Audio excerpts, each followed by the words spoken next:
Assalamualaikum warahmatullahi wabarakatuh. Selamat pagi, salam buat kita semua. Kami dari kelompok 4. Perkenalkan, nama saya Anggreni Puspita. Perkenalkan, nama saya Devri Kurniawan. Perkenalkan, nama saya Cintia Puspitasari. Perkenalkan, nama saya Olintia Valencia. Perkenalkan, nama saya Parlan. Perkenalkan, nama saya Zakiatul Mutafida Az-Zahra. Materi presentasi yang akan kami bahas yaitu tentang organisasi. Yang akan kami jelaskan yaitu pengertian organisasi, tujuan organisasi, dan bentuk-bentuk organisasi. Hai, nama saya Anggreni Puspita. Saya akan menjelaskan pengertian organisasi secara umum. Apa itu organisasi? Nah, menurut bahasa, kata organisasi berasal dari bahasa Latin dan bahasa Inggris. Bahasa Latinnya yaitu organum yang berarti alat dan organizer yang berarti mengatur. Sedangkan bahasa Inggrisnya yaitu organization dan organizing yang berarti mengatur atau menyusun. Nah, dari bahasa Latin dan bahasa Inggris tersebut dapat kita simpulkan bahwa organisasi adalah sebagai tempat atau suatu kegiatan penyusunan dan pengaturan dari berbagai bagian sehingga merupakan kesatuan kerjasama yang teratur untuk mencapai tujuan bersama. Organisasi berperan penting untuk kita. Kenapa? Karena untuk mencapai tujuan yang terpenuhi tidak akan tercapai kalau misalnya kita kerja sendiri atau individu. Nah, maka dari itu kita membutuhkan orang lain untuk saling berkomunikasi, berinteraksi, dan bertukar pikiran untuk mencapai tujuan bersama. Baik, itulah penjelasan pengertian organisasi secara umum dari saya. Selanjutnya ada pengertian menurut para ahli yang akan dijelaskan oleh Devri Kurniawan. Terima kasih saya ucapkan kepada Anggreni. Baiklah, selanjutnya saya akan membacakan materi tentang pengertian organisasi menurut para ahli. 1. Menurut Plessalen, organisasi adalah proses mengidentifikasi dan mengelompokkan pekerjaan yang harus dilakukan, mendefinisikan dan mendelegasikan tanggung jawab dan wewenang, dan membangun hubungan untuk tujuan memungkinkan orang untuk bekerja paling aktif bersama dalam mencapai tujuan. 2. Menurut Kester Eibner, organisasi adalah kompleks komponen fisik, biologis, pribadi, dan sosial yang berada dalam hubungan sistematis tertentu dengan alasan kerjasama dua orang atau lebih untuk setidaknya satu tujuan yang pasti. 3. Stoner, organisasi adalah hubungan antara beberapa orang di mana di dalamnya ada pengarahan dari pimpinan agar apa yang menjadi tujuan bersama bisa tercapai. 4. Stephen P. Robin, organisasi merupakan kelompok atau kesatuan dalam kehidupan sosial yang dikoordinasikan dan dilakukan dengan sadar yang dibatasi oleh hal yang relatif bisa diidentifikasikan. Organisasi bekerja secara berkesinambungan dan terus-menerus demi tercapainya tujuan bersama. 5. James Demony, organisasi merupakan perserikatan yang dibuat oleh sekelompok orang demi mewujudkan sebuah atau beberapa tujuan bersama.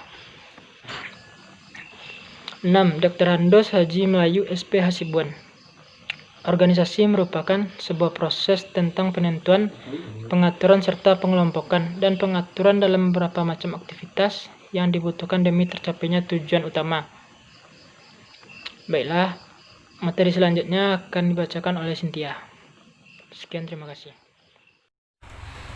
Terima kasih kepada Devri, saya Cintia Puspitasari akan melanjutkan materi, yaitu materi selanjutnya mengenai pengertian organisasi sebagai wadah, yaitu merupakan wahana kegiatan yang mencerminkan bahwa organisasi merupakan tempat beraktivitas, bertukar ilmu, bertukar pikiran, mengeluarkan pendapat, dan lain-lain, guna mencapai tujuan dan cita-cita bersama.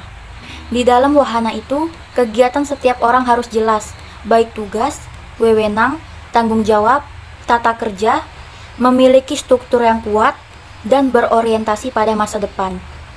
Hal ini diperlukan untuk jika adanya perubahan tujuan atau aktivitas yang menuntut adanya perubahan yang mendasar.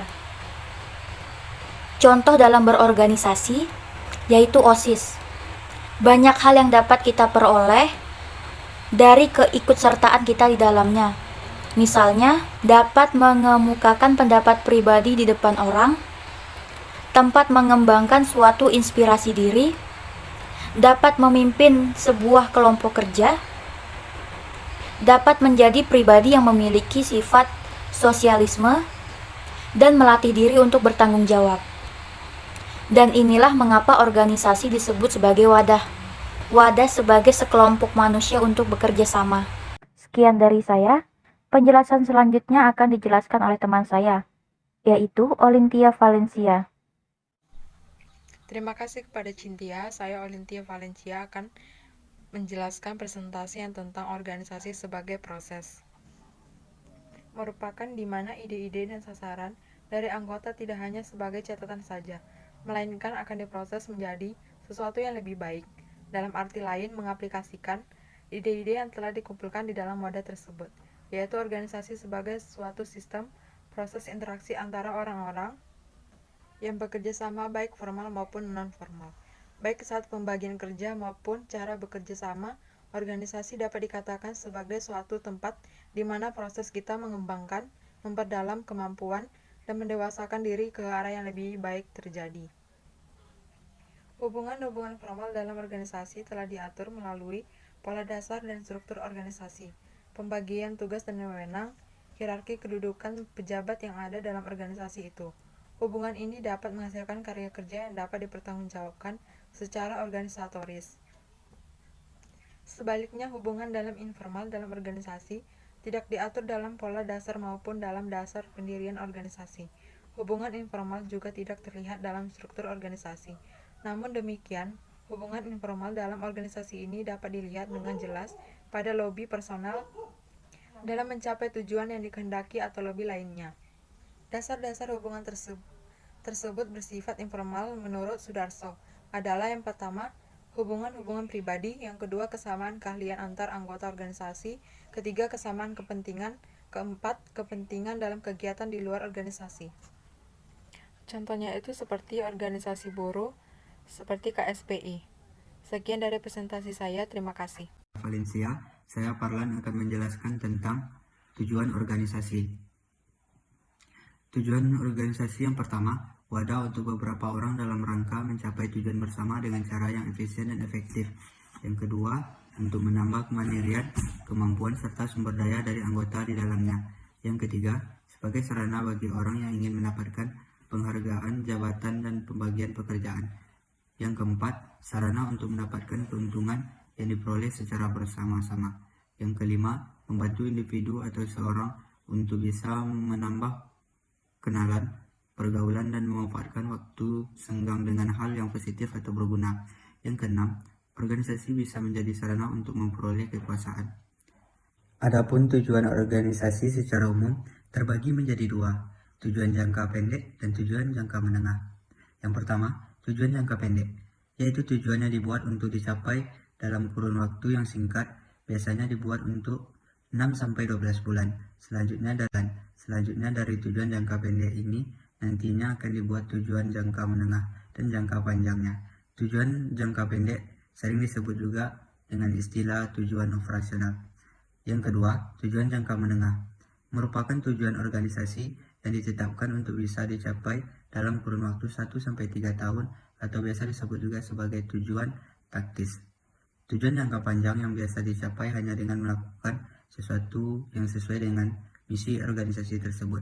Jangka waktu yang ditetapkan untuk pencapaiannya biasanya sekitar 3-5 tahun.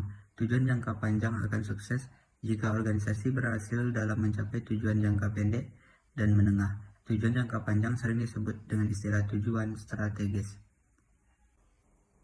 Sekian presentasi dari saya, terima kasih.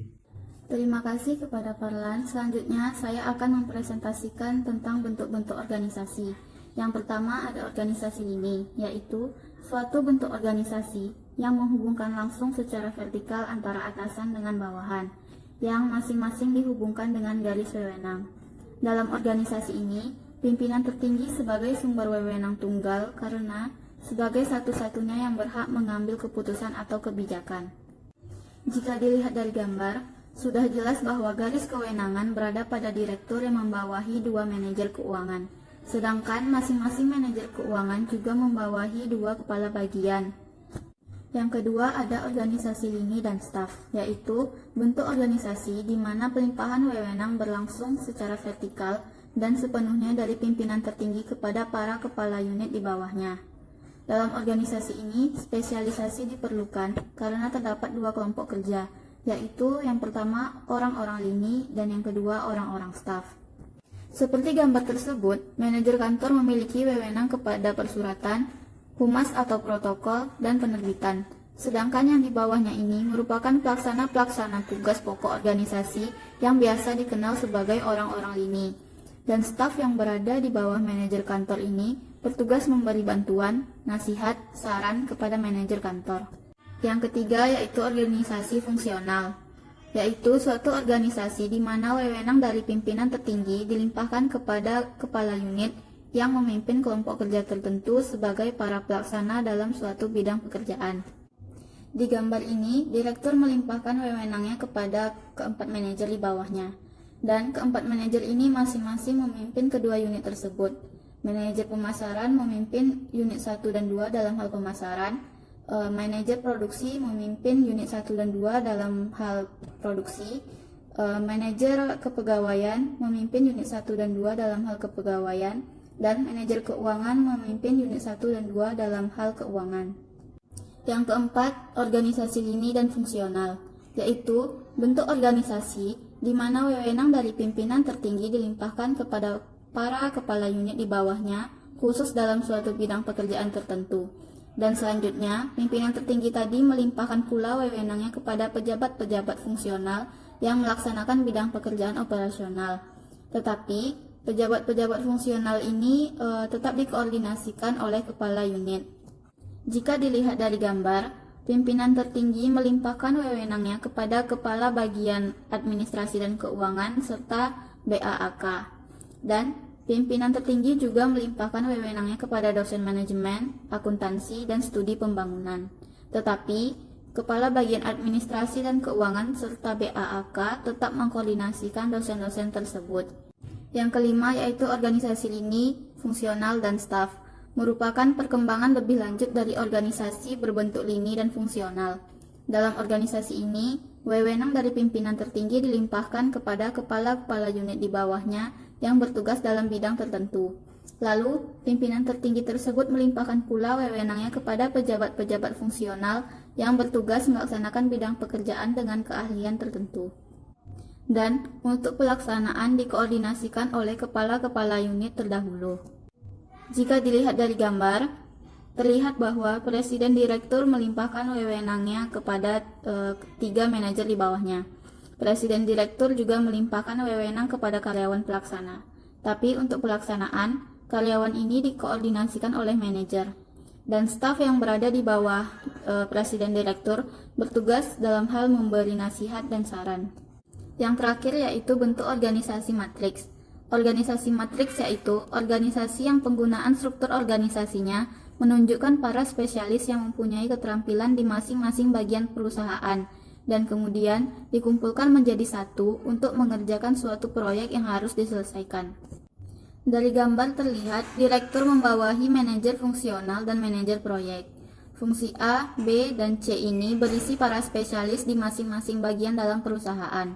Lalu, para spesialis A, B, C sama-sama saling mengerjakan proyek 1, 2, dan 3 sesuai bagian keterampilan mereka.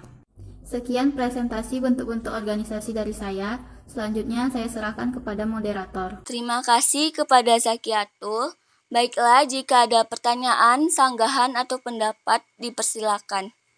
Sekian presentasi tentang organisasi dari kami. Apabila ada kesalahan, mohon dimaafkan. Wabillahi taufik wa hidayah. Wassalamualaikum warahmatullahi wabarakatuh.